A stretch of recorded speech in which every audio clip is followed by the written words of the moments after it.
Hi, I'm Kendall, and welcome to my Midnight Hour where I read my spooky short fiction.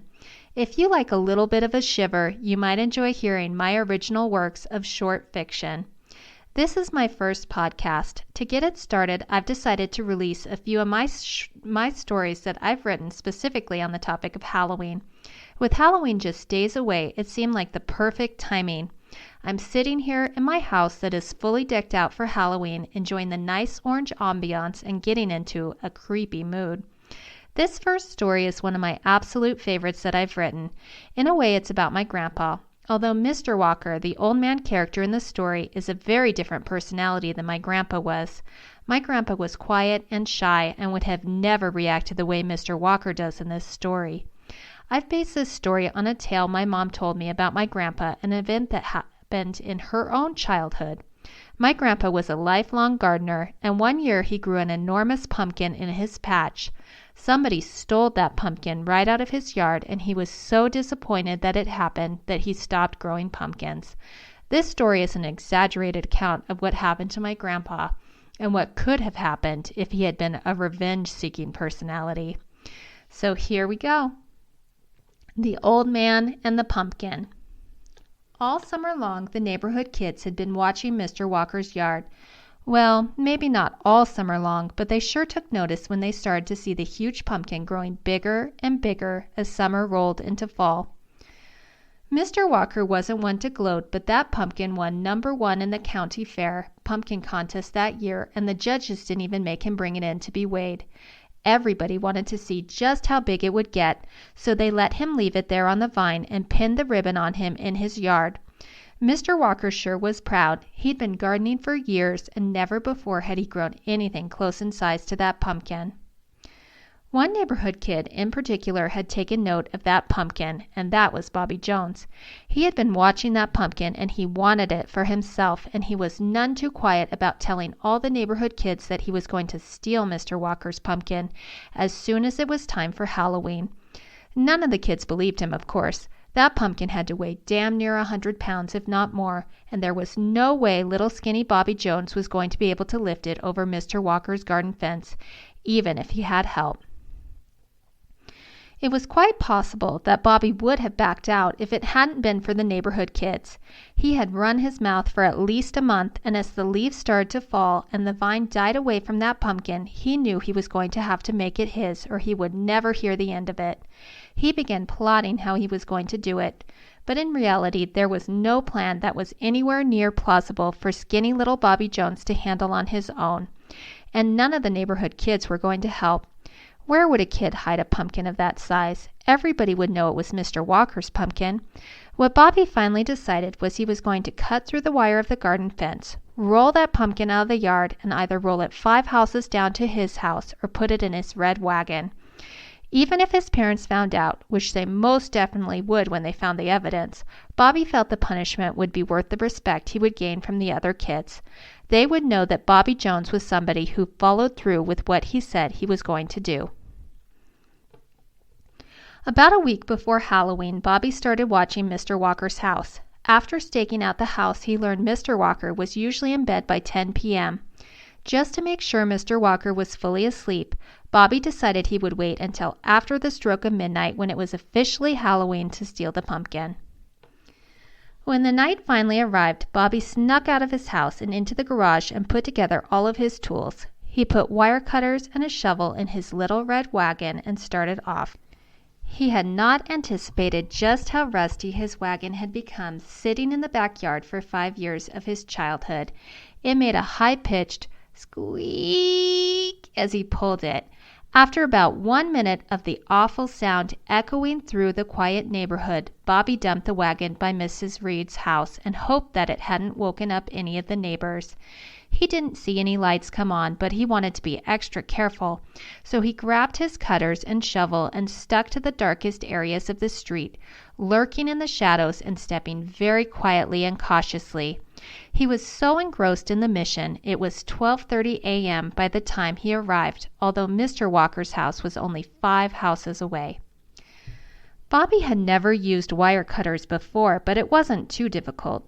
Mr. Walker's garden fence was just plain chicken wire. Bobby knelt on the stone-cold ground, his hands trembling both from the adrenaline and the freezing metal touching his fingertips. He snipped right through that wire and pulled down a large section about 3 feet in length. He got up off the ground, entered the garden, and put his hands on that big, magnificently orange pumpkin and started to push. This did not go well. Bobby was a small kid, and that pumpkin went up past his waist at least, and likely weighed almost as much as he did. Bobby didn't know exactly why he had brought the shovel, but it ended up helping. He stuck it in under the pumpkin and used the leverage to help get the pumpkin to roll. And when he got that pumpkin started, it really rolled. The edge of Mr. Walker's garden sloped down towards the street, and that pumpkin hit that slope with just enough get up and go to rocket down the slope, roll right down the edge of the sidewalk, straight across the street, and into the Ryans' large maple tree with a glorious explosion of pumpkin guts. Bobby stood in Mr. Walker's garden, clutching that shovel so hard his fingers practically went numb in complete and utter shock. Somewhere in his preteen mind he reveled in the smashing of such a giant object, but it had happened so quickly it almost felt like a dream. After standing stock still for a minute or two, he got his wits about him and ran back home. When Mr. Walker woke up on Halloween morning, he poured himself a cup of coffee and looked out of his window and immediately knew something was wrong. He walked out to investigate and saw his garden was empty and his prize-winning pumpkin was shattered all over the street. He had planned to gut that pumpkin out and light it right there in the yard for all the neighborhood kids to enjoy.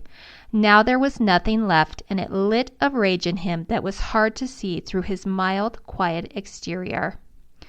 Bobby Jones just happened to be walking to school with some friends soon after Mr. Walker found the mess.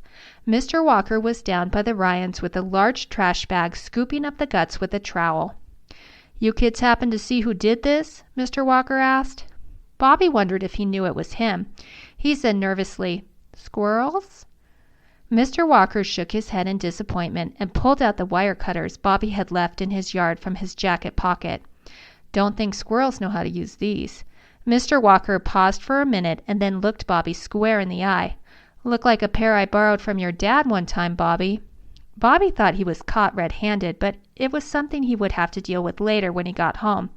"Got to get to class," he muttered as he hid his eyes from Mr. Walker and quickened his pace down the street. Mr. Walker was no fool. He had heard the neighborhood kids talking, and he knew the culprit was likely Bobby Jones. He had never borrowed anything from Bobby's dad. He wanted to march straight down that street and tell the Joneses their son was a juvenile delinquent, but after some thought he felt it might be better to teach that brat a lesson. Halloween went off like normal that year, and Mr. Walker chose to keep his house dark and not give out candy. He didn't want to have all the neighbors tell him how sorry they were for him, so he just skipped the whole thing altogether. The next spring, Mr. Walker fixed the segment of fence in his garden, but chose to plant his pumpkin patch all the way down the slope close to the sidewalk. The neighbors whispered that he must be crazy, seeing as what happened to his pumpkin the year before. The pumpkin patch was 3 times the size it had been before, and he grew a whole smattering of pumpkins of different shapes and sizes. The neighborhood kids were once more salivating over Mr. Walker's patch, and he happily let every kid pick one pumpkin out. Every kid, that is, except for Bobby Jones. When it came time for Halloween, only one pumpkin lay out in the patch. Well, Bobby should have known better. It was like Mr. Walker was telling him that the sole remaining pumpkin was for him, but Bobby was just so mad he wasn't thinking clearly. He was mad that his little sister had a perfect red-orange Cinderella pumpkin from the patch to carve, and his friend Ian had a round, ghostly white pumpkin, and there was nothing for him. All the kids were laughing at him, saying Mr. Walker knew exactly what he did the year before, and it was his punishment. He decided he was going to show that old man and steal that one remaining jack from the patch. Mr. Walker knew what was coming. On Halloween Eve, he wore his old camouflage gear from the army and hunkered down near his shed at the edge of his property. He didn't know exactly what time Bobby would strike, but he sat out there waiting with a thermos of hot cocoa and a BB gun by his side, quite content to wait as long as necessary to enact his revenge. Like a mouse not able to resist the cheese in the trap, Bobby Jones came walking down the street right around 10:30 p.m. He walked right into the pumpkin patch, downright casual, and as he bent down to grab that one remaining orange pumpkin, Mr. Walker snuck up behind him and, bang, shot him right in the rear with his BB gun.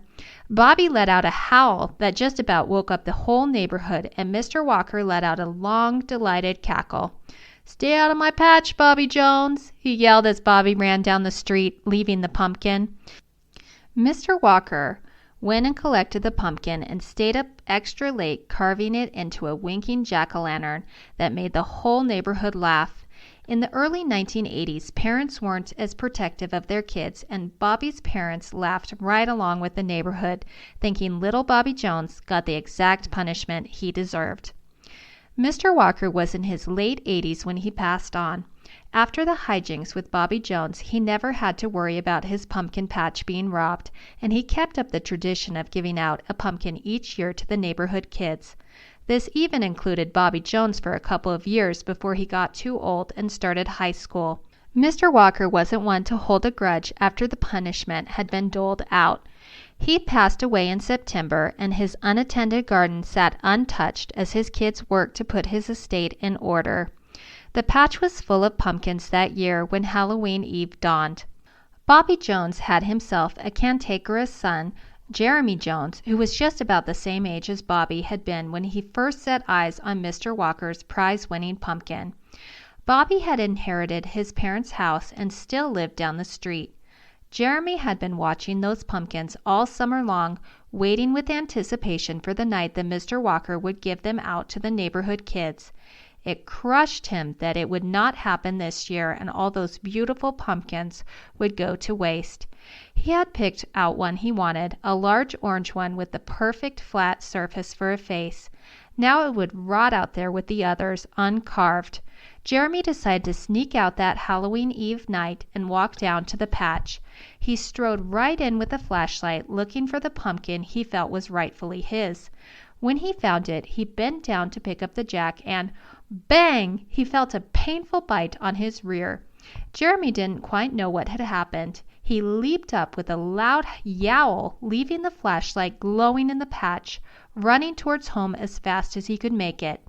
The commotion woke up Mr. Ryan next door, and later he would swear that as he heard Jeremy run off, he heard a long, delighted sounding cackle, most likely Mr. Walker still protecting his patch.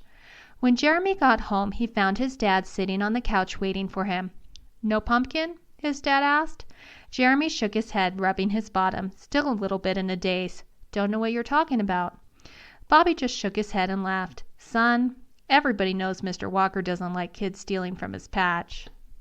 Thanks for listening, and I hope you enjoyed this story. I'll be posting another from my Halloween collection later this week. Hope you'll join me next time, and have a great and spooky Halloween week. Bye.